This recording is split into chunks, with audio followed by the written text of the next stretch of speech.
Hey guys, welcome back to the channel. As you can see, I'm coming to you live from Giza. I'm at our hotel we're staying at, about 5-minute walk from the entrance to the pyramids. There's right above my head right there, that's the Great Pyramid of Khufu that was built, like 5,000 years ago. Even to this day is the largest single structure ever built by humans. Well, unless you think it's built by aliens, but so today I want to talk about real quick a couple of the Uber rides we had while we were in Lebanon and here yesterday in Egypt. Just the different experiences that we had here and what it was like to ride or you know, I guess what it'd be like to drive for Uber in these countries. So first I'm going to start with the ride we had in Lebanon. This guy was a champion. He said he drives from 6 p.m. to 6 a.m. every single day. He said he just hates driving in traffic, and the traffic in Beirut was crazy. So I don't blame him. He had a pretty cool setup that you'll get to see, something that you know, I definitely thought was something to consider for maybe some drivers. This might be a good fit for you. The setup that he had with dual phones, and then he had a modem underneath his passenger seat with a SIM card. So he didn't have a phone plan on each phone. He just had data. He basically had this modem with a hotspot, and he used two phones to essentially run Careem. Here, Careem, it's C-A-R-E-E-M, and that's kind of the Uber competitor. I just didn't really feel like downloading it because I already have Uber on my phone. But so he would run those simultaneously the same way I would run Lyft and Uber on my phone. You've driven almost 4,000 rides. So how long has Uber been in Lebanon? It's good. Yeah? Yeah. But it's cheap. Yeah, I feel like it doesn't pay as well sometimes. But the people here, if you go up a little bit, they will not pay. They will not go by you. Right. Well, the bus was really cheap, but there's no bus right now. Yeah. No, there is, but It doesn't go to the airport. they don't go. 4 o'clock they begin. They start at 4 o'clock? But small one. Oh, right. Hard because there's not a regular bus route. They just kind of go where they want to go, and they're not marked. So They need a bus. yeah, we went to Byblos, Jibil, yesterday on the bus. But I didn't know for sure that we would actually make it. Wait, a small one for that? It was big. It was maybe 20 people. Oh yeah. Yeah. I know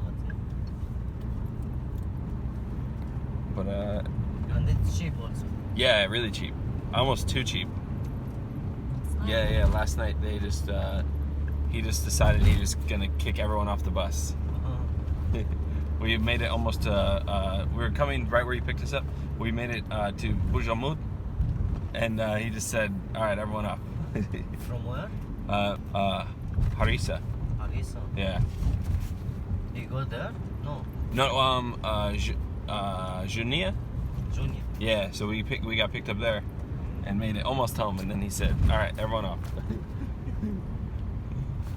It's good, huh? Yeah, it was. I guess it's fun. It's all part of the adventure. Yeah, you must see everything. Yeah. But where How you many pick? hours you work? Maybe 15 a week.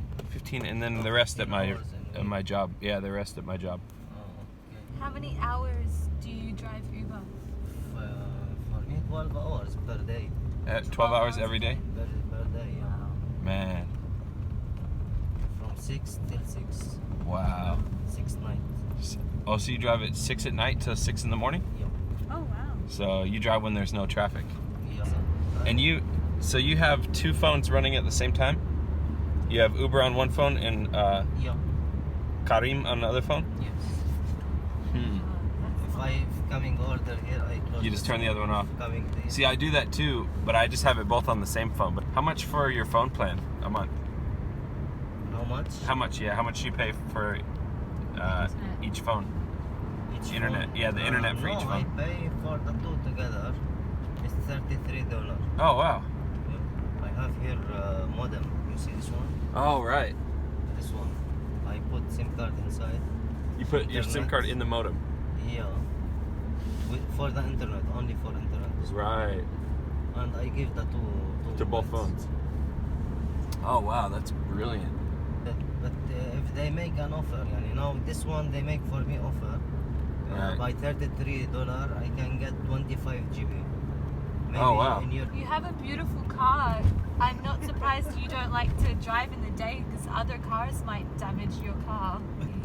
Yeah, before Man. 2 months, I have another car. There is one coming from in Hamra. In this place in Hamra, I don't know if you know it. No. She's coming from here, and there is signal. For me, it's green. I'm going, and it's coming like this. From here, 2 Wow. doors. Oh wow. The 2 doors damaged. Oh, so she destroyed your wow. car. She's drinking. Oh wow. She's drunk. And do people have car insurance here? So Yeah, that, yeah. Oh, good. Oh, this is a security checkpoint to come to the airport. Wow, that's crazy. Also, الو ايه حبيبي يلا بدي شي ربع ساعة بعد This بس is at 4 in the morning. 4 a.m. Okay. ما في مشكلة ما في مشكلة Well, I think it's okay.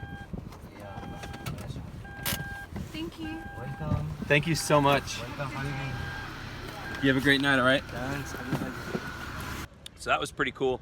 And when we got to Egypt, our first ride was from Cairo airport all the way to a McDonald's in Giza. We were hoping that we can get Wi-Fi so we could figure out what the heck we're gonna do because my phone wasn't getting great service. So we took an Uber from airport to the McDonald's. It was like 50 minutes. So that was a pretty interesting trip, and I learned a little bit about how hard these people are hustling out here, and it's a trip. It's that you would not believe what traffic is like. In Egypt, there are no lines on the roads, no signs. You just have to know where you're going if you don't have GPS. There's no rules whatsoever. Like you can jaywalk on the freeway and not even have to run. You just walk, and that's just normal to people. You can drive whatever direction you want, cut people off. Every given second, there's like 5 honks. You can hear them. Like you might not be able to hear them on here, but I can hear honks the entire time that I'm talking to you. There's multiple honks a second. So it is an absolute trip, and you know, it gave me a little perspective. The ride from the airport here. Now, granted, this is from the airport. It was usually always a surcharge. It was It was about a 50-minute trip. Okay, about I want to say like 30 kilometers. I don't know exactly how much. Maybe 35 kilometers, and it cost me $10 American. It was like 170 Egyptian monies. Well, I think it's Egyptian pound or something, but. Which is about $10 American, and I just thought that was so criminal how little these people get paid until I realized we looked it up while we were driving. Our driver didn't speak a lot of English, so we were able to kind of talk a little bit about his circumstances without like embarrassing him. The average monthly income for Egyptians is between $60 to $90 a month.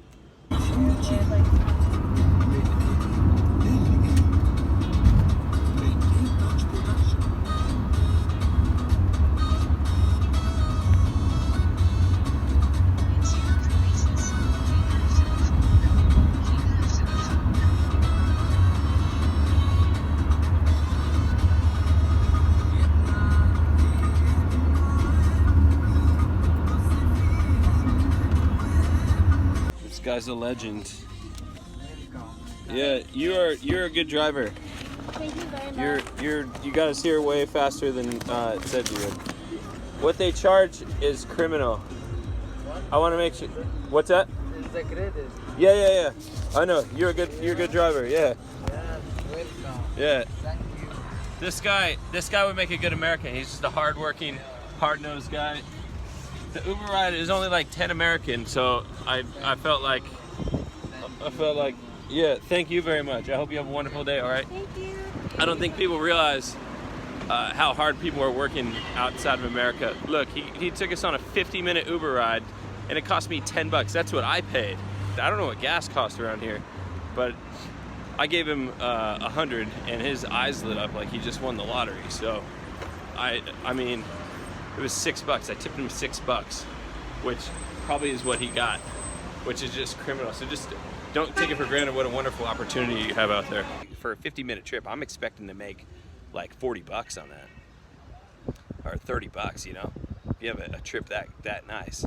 And he tried to correct me because he thought, he's like, dude, you already paid on the app. He's like, digital. I was like, yeah, I know, dude. I want to make sure you're taken care of. They're beating you out here. But you know, I figured to him that was probably a big deal. Like getting a $6 tip, that's like enough money to. And he was a young kid. That's like probably like as much as he'd make in like 3 or 4 hours. This guy, he's got like 2,500 trips under his belt. Wow, that's awesome. Yeah. He said he does it full time. Yeah, this is next level. You'll look at, man. You'll get your neck slit around here. You're just going. Man. I got to be rolling the Yeah. And they like the fishies are a big draw. Oh my gosh, what's that guy doing? Man, that kid. The heck, man? Are there many accidents here or no? Yes, I have here a lot of accidents. I have accidents here. It's normal, yeah. It's why? Go figure. Yeah. Go figure. Look for the man, what they do it. I know. Jeez. Very busy. Well, I wouldn't. This is the one place I'm not renting a car. It's not happening. Oh my goodness. Dude, you get run off the road so easy here. Look at this. Cradle of gosh dang civilization. Yeah, it just gave me a lot of perspective on what a blessing and opportunity it is, not only to live in a country where there's economic prosperity, but also just that there's opportunity to move up. Where for a lot of the people here, the opportunities are slim to none. When we were in Jordan, we talked to one of the restaurant owners, and he said that unemployment in Jordan is 35 to 40%. 35 to 40%. And when we were in the airport, man, that airport was nice. It was such a nice airport. They have a king, and so I asked him about the king. I said, like, do you think King Abdullah is a good guy? He's like, yeah, but he's just a person. Like, he's going to be rich whether or not the government's corrupt, but it's the people that are in the government that make it so the people don't get the money. Yeah, so it just gave me, if you live in America, maybe you don't. Maybe you live in another industrialized country. Never take it for granted what an opportunity it is to be able to hustle and actually make a decent living. Because for me, I have the opportunity in my, where I live I'm in LA. It's expensive to live in LA, but I can save up and I can come visit this place. 99% of the people here will never be able to save up and come visit America.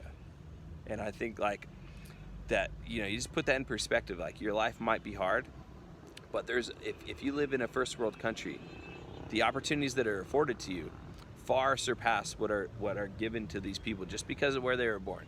We've been treated everywhere we've been in the Middle East. We're in Lebanon, Jordan, and here in Egypt. Everyone has treated us like family, and it's so much different than what I expected.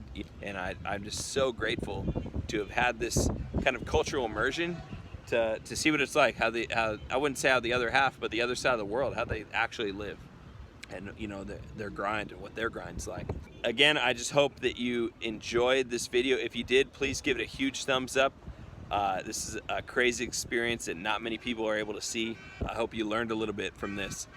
Most of my viewers are American, but if you're not, please go ahead and give me a shout out where you're from in the comments, and maybe one day I'll make it to your country. I'll make a video about Ubering in what it's like in your country. And as always, if you're not subscribed, please go ahead and subscribe to my channel. We got a lot of cool stuff that's going to be coming out. And last but not least, God bless you and have a great day.